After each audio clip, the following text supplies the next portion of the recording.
ನಮ್ಮ ಕರ್ನಾಟಕದ ಜೀವನದಿ ಅಂತಲೇ ಕರೆಯೋ ಕಾವೇರಿ ತೀರದಲ್ಲಿ ಅದೆಷ್ಟು ಐತಿಹಾಸಿಕ ದೇವಾಲಯಗಳನ್ನು ನೋಡ್ಬೋದು. ಅದರಲ್ಲೊಂದು ಈ ಚುಂಚನಕಟ್ಟೆ ಕೋದಂಡರಾಮಸ್ವಾಮಿ ದೇವಾಲಯ ಕೂಡ ಒಂದು. ಚುಂಚಿ ಎಂಬ ಇಬ್ಬರು ರಾಕ್ಷಸ ದಂಪತಿಗಳನ್ನು ವಧಿಸಿ ಅವರ ಹೆಸರನ್ನಿಟ್ಟಂಥ ಊರು ಈ ಚುಂಚನಕಟ್ಟೆ.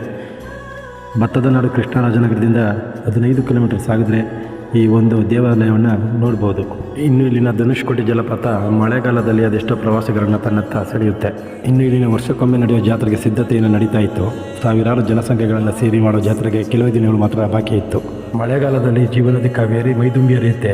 ಹರಿಯುವ ರಭಸಕ್ಕೆ ಕೆಲವು ಹಳ್ಳಿಗಳನ್ನು ಸ್ಪರ್ಶಿಸಿ ಹೋಗುತ್ತೆ. ಇನ್ನು ಇಲ್ಲಿನ ವಿಶೇಷ 31 ಅಡಿಯ ಆಂಜನೇಯನ ವಿಗ್ರಹ ಎಷ್ಟೋ ಪ್ರವಾಸಿಗರನ್ನು ತನ್ನತ್ತ ಕೈ ಬಿಸಿ ಕರೆಯುತ್ತೆ.